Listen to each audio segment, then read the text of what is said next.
Merhaba arkadaşlar, kanalımıza hoş geldiniz. Bugün sizler için Demet Özdemir ve Can Yaman'dan yepyeni ve güzel fotolarını sizler için hazırladık.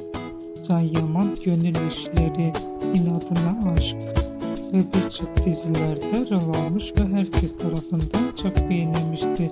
Biz de sizler için Can Yaman'dan en güzel ve en özel fotolarını hazırladık. Bu videoların devamı gelmesini istiyorsanız kanalımıza abone olun.